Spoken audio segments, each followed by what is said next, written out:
I talked about cultural imperialism on a few occasions, but I've been thinking about it quite a lot lately, mostly because as I'm leaving my job, as I'm rethinking my past, especially the past 17 years that I spent at this organization, I cannot help but remember Frantz Fanon's Black Skin, White Masks, and particularly the first chapter where he talks about the language and how Black people, through the language, were colonizing themselves, which I'm personally very familiar with, because to me, English is not my native language, and many people here want to argue that Russian shouldn't be my native language either, but that is a totally different conversation.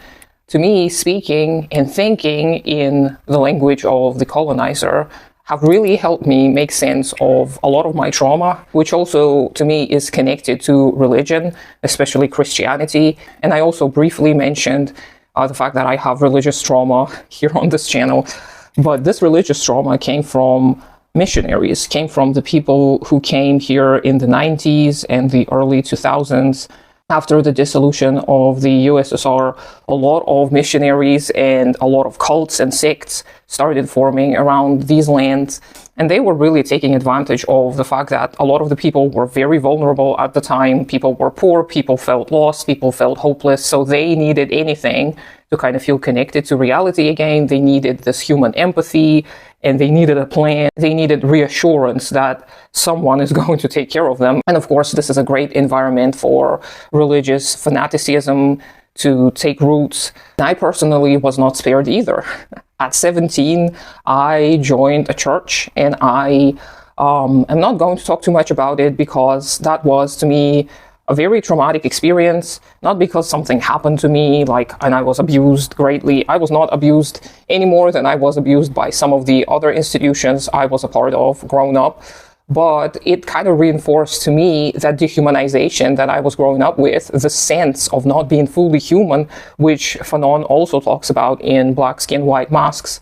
You learn to dehumanize yourself when you are in close contact with a colonizer, with this phenomenon of imperialism, where you feel like your own expression of humanity is lacking, and this white projection of humanity is what you should strive for. And in my case, I grew up with a lot of Western propaganda. A lot of the movies, TV shows, books were translated from English. A lot of the people in the 90s in these lands, and I know in other post-Soviet republics, were very much enamored with the idea of the West because they were fed this propaganda that in the West everything is amazing. And if you're interested in learning more about this, I recommend Parenti's Black Shirts and Reds again, where he talks about how a lot of the people in the Soviet Union didn't realize that what they were kind of vying for in the West was commodity fetishism, and that they didn't realize that if they would get capitalism, if capitalism became the dominant economic system, then they would lose all of the achievements of the Soviet Union, like free healthcare, free education, free housing, subsidized everything, and meaningful work as well. So they didn't realize that it wasn't going to be everything you already have in the Soviet Union, plus all of the commodities from the West. They didn't realize that because there was this naivete in a lot of people, or naivety, some people say.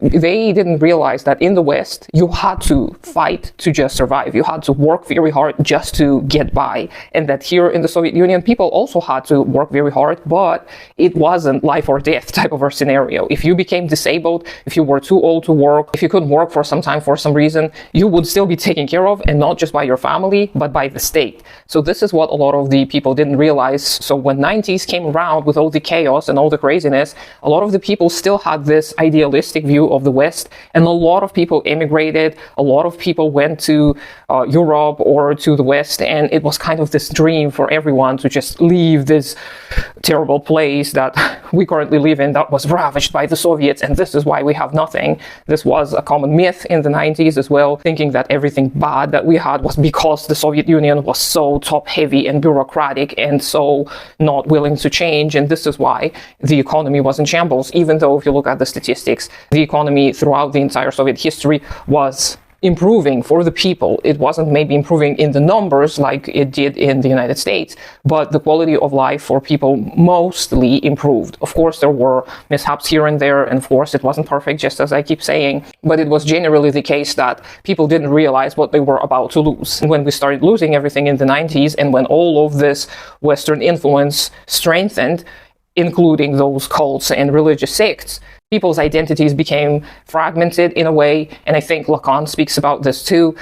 His idea of fragmented ego, I think I spoke about, and I don't know that much about it, but schizophrenic, fragmented ego, I think this is how he referred to it. This is really a description of what happened to a lot of people, myself included. We would just look at this Western media and kind of take a little bit from that movie, take a little bit from that TV series, take a little bit from that book, and kind of create this Frankenstein's monster of our own identity, where we were so confused and so lost, and we would just be like, what am I? What kind of human am I? And this came at a great cost. A lot of people actually lost their lives due to suicide, as I mentioned before, and a lot of these suicides would be out of desperation and hopelessness. People didn't see any way forward. They didn't feel like they could become uprooted and just move to another country. They didn't see any opportunities for themselves or their families in this newfound freedom of capitalism. So people really were struggling mentally, and of course religion in this scenario would become a handy opium. And I personally, just as I mentioned before, did suffer from participating in a religion because it reinforced this belief in me that I was subhuman, that I needed to receive some kind of forgiveness and some kind of rehabilitation, that I wasn't good enough as I was. And in many ways, that greatly stumped my emotional development because I couldn't see myself as a human, therefore I couldn't see other people as fully human either. And the language of abuse and the language of violence really was familiar to me because I felt like, of course people deserve punishment. Look at the life we have. Everything sucks. We must deserve some kind of punishment for letting things become this way. And of course that was way before I learned anything about dialectical materialism or historical materialism. And of course being surrounded by all of this noise from the West about individual achievement and freedom and choice. Of course, I, just like many people, was too confused to see the truth.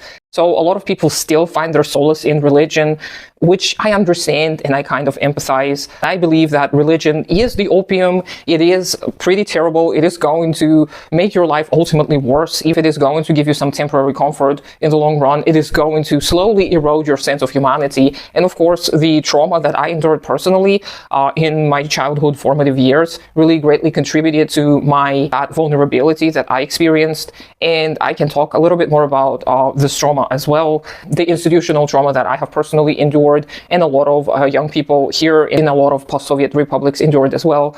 It was the fact that people who worked in kindergartens, in schools, they were filled with this despair and this fear of the unknown. They felt lost themselves. They grew up in Soviet Union. They grew up being told that they were going to be helped by all of the people of the Soviet Union, and now they were left to their own devices. A lot of these people took it out onto children, and a lot of these people were very abusive towards children. So I was bullied growing up in kindergarten, and I went to kindergarten in the Soviet Union. I was less than 2 years old when I was admitted to a nursery. Actually, it's not a kindergarten, it's a nursery. But then in the 90s, of course, I was already in a republic's institution. So this experience of being a child, not understanding what's happening around you, and the adult being anxious, angry, sad, most of the time, really took a toll on my mental health and my formation as an individual, and a lot of the other children that grew up in this time. As I talked to them, they had similar experiences. Some were lucky, like my husband, who really has fond memories of kindergarten. It might have been the case for me because I'm autistic, so probably a lot of the things seemed worse to me just because this loss of autonomy to me as a child was devastating. I was told what to eat, when to sleep, when to go to the bathroom, and a lot of this was accompanied by threats. And that was the case not only in the post-Soviet republics. As I'm learning more about pedagogy and, schools all throughout the world, it was a case in a lot of places as well, in the West as well, and it is still not over. In a lot of the institutions that deal with children, they're still very much authoritarian, and they still don't allow natural, quote-unquote, development of a child, and children are still subjected to abuse, unfortunately. So that was not a very unique experience, but it really made me vulnerable, and in the future, as I was becoming an adult, it really left a scar in me, and I was afraid that I was not human enough, that I was not good enough, and that ultimately all the people were like this. It was only when I started truly learning about the history of the world and looking into the ideology that was necessary for such conditions to flourish, only then I realized that it wasn't just about me, it wasn't just about the unfortunate 90s, this is about capitalism, because capitalism breeds such conditions. It supports the notion of humans being less than. And this is why I highly recommend reading works like Fanon's Black Skin, White Masks, and The Wretched of the Earth, of course, and the other works of the people who did a lot of decolonization work. But Fanon is unique in that he was a psychiatrist, a psychologist, so he studied Western psychology, and you know some of my stances on psychology as well. So he did a great job, I think, at deconstructing that dehumanization narrative. And a lot of the people nowadays can still learn much from this work, because we are surrounded by this cultural imperialism.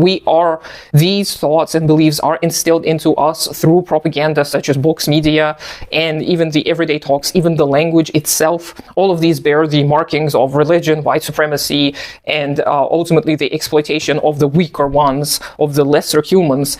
And we need to understand that this isn't a local problem for one country or another. It is a world problem, and the root cause of it is capitalism. So capitalism creates the conditions for such ideologies to thrive. And while we have such economic conditions, our ideology is not going to change. Ideology is going to change only as our material conditions change. So this is why I strive for communism. This is why the fulfillment of human potential and the fulfillment of the ever-growing human needs are my goals and the goals of the people I want to associate with. So this was a little bit of a rambly video. It is hard for me still to talk about my childhood and being traumatized, and this is just the tip of the iceberg. There are lots of stories I can tell you, even though I don't yet feel very comfortable doing so, but I think it is essential that we all look at the past, look at the mistakes that have been made in our own childhoods. We need to deconstruct our own personal trauma and see how it relates to the broader, bigger picture of the world being under colonizers and imperialist rule. And we need to understand that in order to help people, the new people, the upcoming generations, to not be subjected to such trauma, we must change the economic conditions, and then ideology is going to follow. So let me know what you think. I hope you have a great day today, and I'll talk to you sometime later.